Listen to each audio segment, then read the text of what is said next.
जुमे का दिन है और दिल्ली के जहांगीरपुरी की हिंसा का आज ये छठा दिन है। आज जुमे की नमाज उसी मस्जिद में, जामा मस्जिद में जहांगीरपुरी की होनी है कि जिस मस्जिद के बाहर वो नारे लगाए गए थे और ये पूरी हिंसा हनुमान शोभा यात्रा में हुई थी। उसके बाद जब बुलडोज़र चला 2 दिन पहले, तो किस तरह से आपने देखा होगा कि मस्जिद के जो बाहर का हिस्सा था उसको तोड़ दिया गया और आसपास की जो दुकानें थी उनको भी तोड़ दिया गया। हालांकि इस पूरे मामले में जांच अब लगातार चल रही है और सुप्रीम कोर्ट के आदेश के बाद इस डेमोलिशन को रोक दिया गया है। अब की जो तस्वीरें हैं वो आपको दिखानी है। देखिए, यही मस्जिद रोड है जिसको मैं इस वक्त आपको दिखा रहा हूँ। यहाँ से शायद मस्जिद की मीनारें आपको नज़र भी आ रही होंगी। भारी डिप्लॉयमेंट यहाँ किया गया है।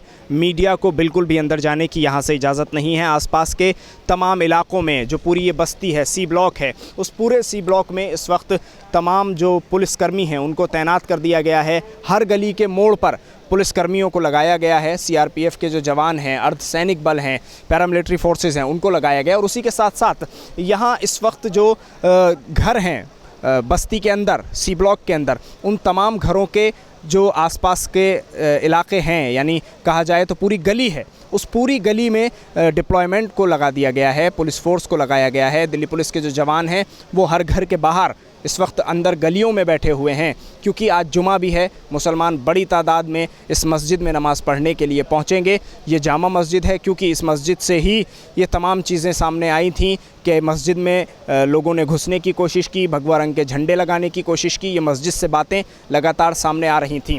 उसके अलावा अगर बात की जाए आज के दिन की, तो आज का दिन इसलिए भी दिल्ली पुलिस के लिए काफ़ी चुनौती भरा है क्योंकि आज जुमे का दिन भी है। तो हो सकता है कि नमाज को लेकर कुछ शरारती तत्व यहाँ पहुँचें और नमाज के बीच हंगामा करने की कोशिश करें। तो दीपेंद्र पाठक जो कि स्पेशल सीपी हैं वो यहाँ लगातार मौके पर मौजूद हैं और ख़ुद भी पूरे इंचार्ज इस पूरे मामले के हैं। और साफ़ तौर पर उनका कहना है कि किसी भी शरारती तत्व को बख्शा नहीं जाएगा और ना ही किसी तरह की कोई ढील उन लोगों पर की जाएगी। तो मैं उसी चौराहे पर मौजूद हूँ कि जहाँ आपने अभी 2 दिन पहले देखा होगा कि किस तरह से जमावड़ा था, बुलडोज़र चलाया जा रहा था और बड़ी संख्या में पुलिस बल तैनात था। तो आज जुमे का दिन है और जुमे के दिन आज ख़ास तौर से डिप्लॉयमेंट को सख्त किया गया है। दिल्ली पुलिस के जो जवान हैं उनको लगाया गया है, अर्धसैनिक बलों की तैनाती की गई है।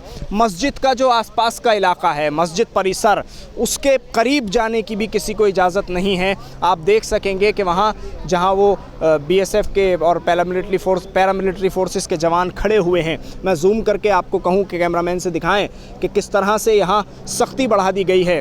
कई लेयर जो बैरिकेटिंग है वो मस्जिद के आसपास कर दी गई है। उसके अलावा जो तमाम अर्धसैनिक बल हैं उनको आदेश दे दिए गए हैं कि किसी को भी यहाँ से अंदर जाने की इजाज़त नहीं दी जाएगी, परमिशन नहीं दी जाएगी, क्योंकि आज जुमा है, नमाज यहाँ हुई है। और उसी के साथ साथ इन तमाम चीज़ों को भी देखा जा रहा है कि कहीं माहौल ना बिगड़ जाए, क्योंकि हो सकता है कि शरारती तत्व यहाँ पहुँच जाएँ और नमाज में हंगामा हो जाए और माहौल फिर से बिगड़ जाए। आज का दिन इसीलिए बहुत ही ज़्यादा संवेदनशील इसको माना जा रहा है जगह को इस वक्त के लिए, क्योंकि कहा गया है कि आज जुमा है। तो दीपेंद्र पाठक जो कि स्पेशल सीपी हैं और उनके अलावा सीपी राकेश अस्थाना दिल्ली, उन्होंने भी सख्त आदेश दिए हैं कि ख़ास तौर से सिक्योरिटी को टाइट रखा जाएगा। आपको ये भी बता दूं कि लगातार यहाँ जो डेलीगेशन हैं वो पहुँच रहे हैं मुलाकात करने की परिवार वालों से, और जिनके नुकसान हुए हैं, जिनकी ये दुकानें हैं, आपको दिखाऊं जो दुकानें ये हैं ये तोड़ी गई हैं। उसके अलावा जो यहाँ नुकसान हुए हैं जिन लोगों के, उनसे मिलने के लिए लगातार जो डेलीगेशन है उनका आना लगातार जारी है। कांग्रेस की बात कर ली जाए या उसके अलावा मुस्लिम संगठनों की बात कर ली जाए तो लगातार यहाँ दिल्ली के जहांगीरपुरी में वो सभी लोग पहुँच रहे हैं। कल अजय माकन हो, इमरान प्रतापगढ़ी हो या तमाम जो नेता हैं कांग्रेस के, वो यहाँ पहुँचे थे। किस तरह से हंगामा था। और उसके अलावा AIMIM के चीफ असदुद्दीन ओवैसी भी यहाँ पहुँचे थे। और उसके साथ साथ यहाँ लगातार ये कहा जा रहा है कि अब आना जाना लगा रहेगा, लेकिन पुलिस के लिए जो चुनौतियाँ हैं, किस तरह से इन तमाम हालात को पुलिस लेके आगे बढ़ रही है, क्योंकि CP का कहना है कि हम पूरी जांच कर रहे हैं और इस पूरे मामले में जो भी दोषी होंगे उनको बख्शा नहीं जाएगा। लेकिन मुस्लिम संगठनों का कहना है, असदुद्दीन ओवैसी का कहना है कि एक तरफ़ा पूरे मामले में जांच भी हो रही है और एक तरफ़ा कार्रवाई भी हो रही है।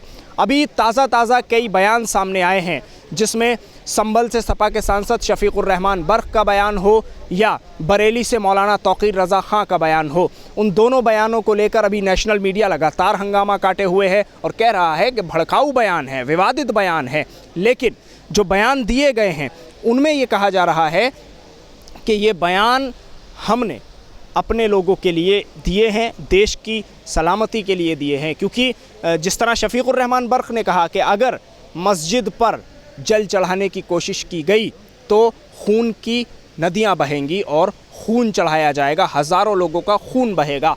उसके अलावा तौक़ीर रज़ा ख़ान ने क्या कहा है वो भी सुन लीजिए। तौक़ीर रज़ा ख़ान कहते हैं कि अगर मुसलमान बेकाबू हो गया तो फिर कोई नहीं बचेगा, फिर किसी के काबू में नहीं आने वाला। ये तमाम बयान इन हालात को देखते हुए दिए जा रहे हैं। आप अब इसको भड़काऊ बयान की श्रेणी में रख लीजिए या अब इसको एक तरह से चेतावनी दे दीजिए, तो दोनों चीज़ें समझी जा सकती हैं। ये भड़काऊ बयान कहे जा रहे हैं, लेकिन जो यहाँ मस्जिद के बाहर जय श्री राम के नारे लगे, मुसलमानों को काटने की बात की गई, उसको कोई भी भड़काऊ बयान नहीं कहता है। कपिल मिश्रा लगातार सोशल मीडिया पर कह रहे हैं, किस तरह से बयान दे रहे हैं, उसको कोई भड़काऊ बयान अभी तक नहीं कह रहा है। तो देखना ये होगा कि क्या उन लोगों पर भी इसी तरह से नेशनल मीडिया अपने जो डिबेट्स हैं उनमें बुलवाएगा या फिर वो इसी तरह अपने बयान देते रहेंगे और वो भड़काऊ बयान के किसी भी तरह से खाने में नहीं आएंगे। लेकिन शफीकुर रहमान बर्क और तौक़ीर रज़ा ख़ान का बयान भड़काऊ बयान कहला दिया जाएगा। दिल्ली से INN चैनल के लिए साहिल नकवी।